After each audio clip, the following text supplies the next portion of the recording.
Iran যুদ্ধের 1 মাস পার হয়ে গেছে, মানে 1 মাসেরও বেশি সময় ধরে ইরানে আক্রমণ চালাচ্ছে যুক্তরাষ্ট্র এবং ইসরায়েল। এবং এর মধ্যে সারা দুনিয়া এই যুদ্ধের কারণে নানাভাবে ক্ষতিগ্রস্ত হচ্ছে। ক্ষতি কেবল ইরানেই হচ্ছে না, আশেপাশের দেশগুলোতে হচ্ছে এবং এশিয়ার দেশগুলোতে বেশি হচ্ছে। আমরাও ক্ষতিগ্রস্ত হচ্ছি। আমাদের এখানে জ্বালানি তেলের জন্য এই পাম্পগুলোর সামনে বিশাল লাইন আপনারা দেখতে পাচ্ছেন, এবং এই লাইন কিন্তু এশিয়ার অনেক দেশেই হচ্ছে। যুক্তরাষ্ট্রেও তেলের দাম অনেক বেড়ে গেছে, মানে আরামে কেউ নেই। কিন্তু এখন যুদ্ধের ফল কি হবে? আমরা একদম শুরু থেকেই বলছিলাম এটা একটা অসম যুদ্ধ।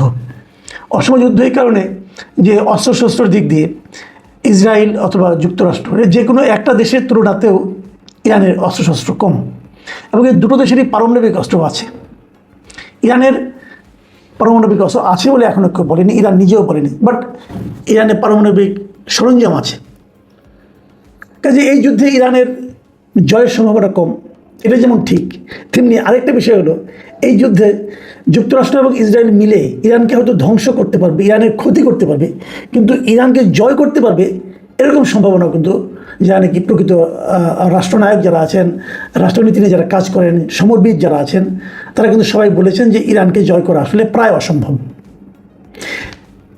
জয় বলতে এটাই বোঝায় যে আপনি উপরে থেকে আকাশ থেকে এসে বোমা ফেললেন, 2-3টা বিল্ডিং ভেঙে গেল, ক্ষতি হলো, কিছু লোক মরলো, এটা ক্ষয়ক্ষতি। কিন্তু জয়টা হবে তখন যখন নাকি আপনার সেনাবাহিনী যে দেশটাকে জয় করতে চান সেই দেশের মাটিতে আপনার সেনাবাহিনীর পা পড়বে। এটা হলো জয়ের ঘটনা। তো এখন এই জয়ের আশায় ট্রাম্প এর মধ্যে প্রায় 3000 সৈন্য কিন্তু মধ্যপ্রাচ্যের দিকে পাঠাচ্ছে, এবং এটা একটা হাস্যকর প্রচেষ্টা। এই জন্য যে এই 3000 সৈন্যকে মোকাবেলা করার জন্য ইরানে প্রায় 10 লাখ সৈন্য আছে। তো এগুলো যা হোক নানা ধরনের কর্মকাণ্ড চলছে, এবং ট্রাম্প যুদ্ধের প্রথম দিন থেকে বলছে আমরা যুদ্ধে জিতে গেছি, এই জিতলাম বলে এই আজকে দেখবেন কালকেই দেখবেন এরকম করতে করতে কিন্তু ওনার আজকাল আর গত 1 মাস ধরেই আসছে না। এখন দেখলাম আজকে আবার যে ইসরায়েলের যিনি নেতানিয়াহু আছেন উনি বলতেছেন যে যুদ্ধের অর্ধেক জয় হয়ে গেছে, অর্ধেকেরও বেশি জয় হয়েছে। তার মানে অর্ধেকের বেশি জয় হওয়ার অর্থ কী? তার মানে আরও 1 মাস চলবে। যে যুদ্ধ নাকি ট্রাম্প শুরুতে ভেবেছিলেন যে 3 দিনের মধ্যে শেষ হয়ে যাবে, সেটা এখন 3 মাসেও শেষ হয় কিনা দেখেন। তো এগুলো নিয়ে হিসাব নিকাশ চলছে। অলরেডি ট্রাম্পের লোকজন যারা আছে তারা তো প্রায় প্রতিদিনই ব্রিফিং করেন, এবং ব্রিফিং করতে যেয়ে তারা অনেক কিছু বলছেন যে এটা খুব সহজ, আমরা প্রায় জিতে গেছি, ওদের অনেক যন্ত্রপাতি নষ্ট হয়ে গেছে।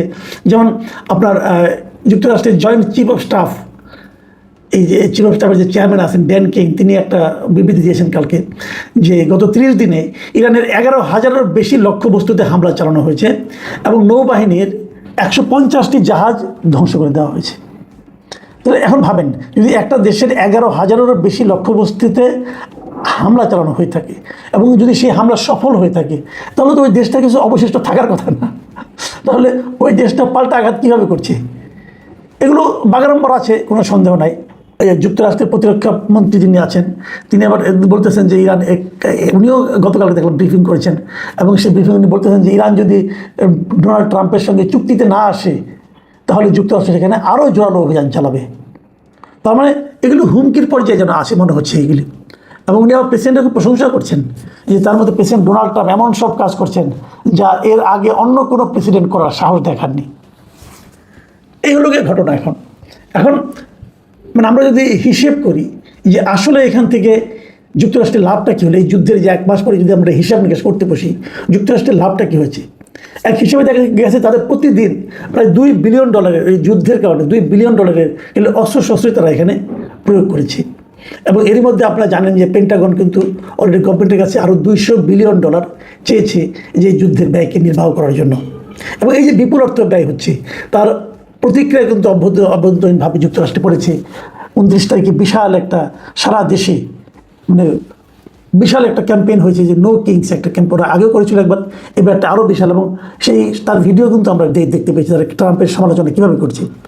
এবং এটা দেখার পর যারা যুক্তরাষ্ট্রে যারা রাজনীতি সচেতন ব্যক্তি আছেন, যারা রাজনীতি বিশ্লেষক আছেন, তারা এটাও বলছেন যে সামনে যে মধ্যবর্তী নির্বাচনটা আছে যুক্তরাষ্ট্রে, সেখানে এই সমস্ত ঘটনা প্রবাহ রিপাবলিকানদের জন্য বড় একটা ক্ষতির কারণ হয়ে দাঁড়াবে।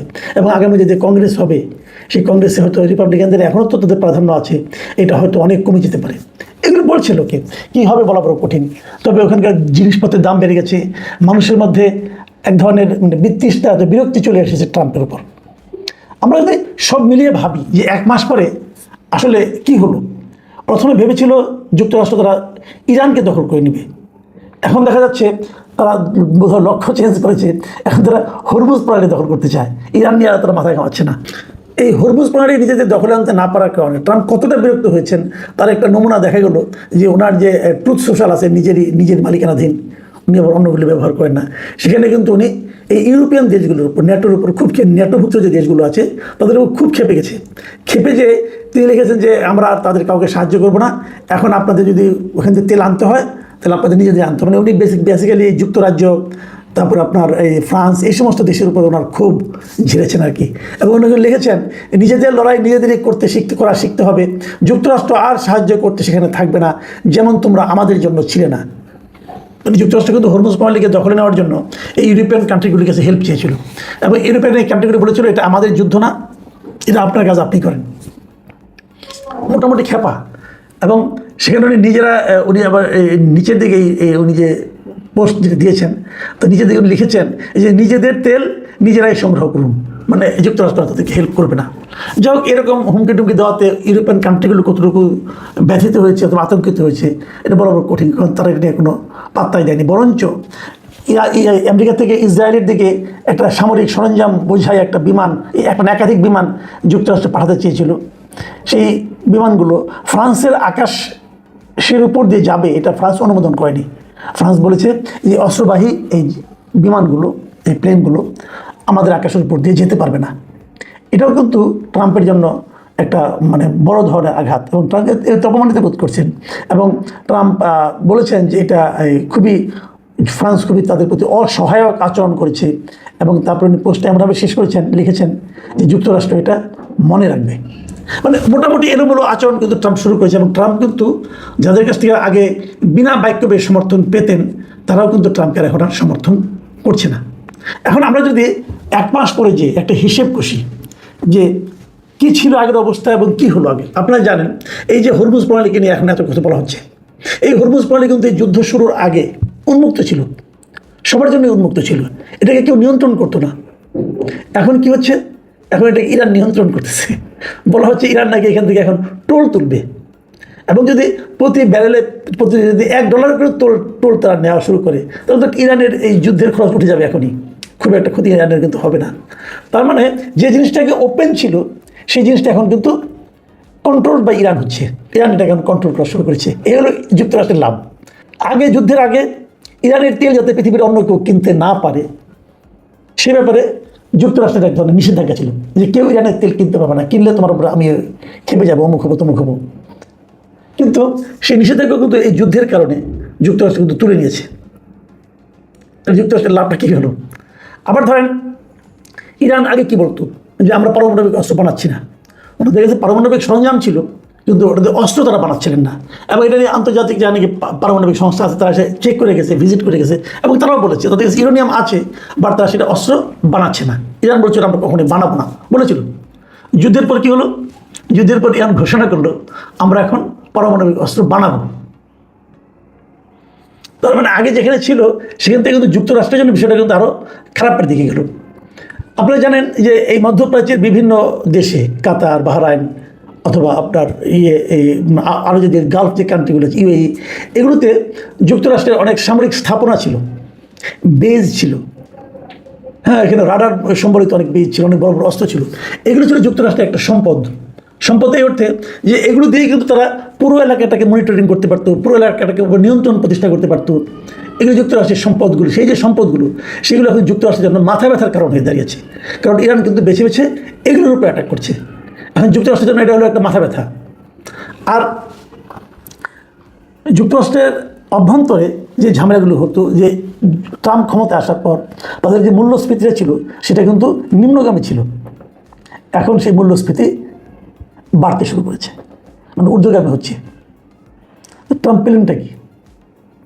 সবচেয়ে বড় কথা, ট্রাম্পের সরাসরি যেটা অর্জন আমি বলবো সেটা হলো সারা দুনিয়ায় এই নির্বাচনের আগেও কিন্তু প্রথমবার নির্বাচনের পর এইবার দ্বিতীয়বার নির্বাচনের আগে তার একটা ইমেজ ছিল যে উনি যুদ্ধ থামান, যুদ্ধ করেন না। উনি নিজেও বলতেন, উনি নোবেল শান্তি পুরস্কারও চেয়েছিলেন এই জন্য যে উনি শান্তির জন্য অনেক কাজ করছেন, যুদ্ধ উনি থামান। কিন্তু তার সেই মানে আপনার যুদ্ধ বিরোধী যে ইমেজটা ছিল সেটা একেবারে ধ্বংস হয়ে গেছে। এখন উনি যুক্তরাষ্ট্রের সবচেয়ে যুদ্ধবাজ প্রেসিডেন্ট হিসাবে অলরেডি খ্যাতি পেয়ে গেছেন। তার পাগলামি বেড়ে গেছে, তাকে নিয়ে প্রতিনিয়ত মিমস হচ্ছে, ট্রল হচ্ছে, এগুলো আমরা দেখছি। এবং কেউ কেউ দেখলাম তাকে হিটলারের সঙ্গে তুলনা করছে। এখন সবশেষ প্রশ্ন হলো যে এরকম লেজে গোবরে অবস্থায় যুক্তরাষ্ট্রকে তাহলে তাদের জয়টাকে নিশ্চিত করার জন্য, অনেকে বলছেন, এই ধরনের কথা বলছেন, এই জয়টাকে নিশ্চিত করার জন্য ট্রাম্প হয়তো বা ইরানে তার পারমাণবিক বোমাও কিন্তু ফেলতে পারে। এ ধরনের আশঙ্কা আদৌ আছে কিনা যুক্তিগ্রাহ্যভাবে চিন্তা করলে থাকার কথা না। এই কারণে যদি ইরানে পারমাণবিক বোমা ফেলেন উনি, তাহলে তার প্রতিক্রিয়া কিন্তু এই সৌদি আরব অথবা ওমান এই সমস্ত দেশের উপরে কিন্তু পড়বে, এবং মধ্যপ্রাচ্যের অন্যান্য অনেক দেশের উপরে কিন্তু পড়বে। কারণ পারমাণবিক তেজস্ক্রিয়া যেটা আছে সেটা কিন্তু খালি এক জায়গায় সীমাবদ্ধ থাকে না, এটা কিন্তু ছড়িয়ে পড়ে। তো এই সমস্ত মিত্র দেশগুলো তারা সেটা মেনে নেবে কিনা এটা নিয়েও কিন্তু একটা ঝামেলা আছে। কিন্তু সেটা যে তারা করবে এই ধরনের সম্ভাবনা একটু কম। কিন্তু অনেকে মনে করছেন যুক্তরাষ্ট্র এমন হতে পারে ইসরায়েলের মাধ্যমে এটা ফেলতে পারেন। এখন কী হবে এটা বলা বড় কঠিন।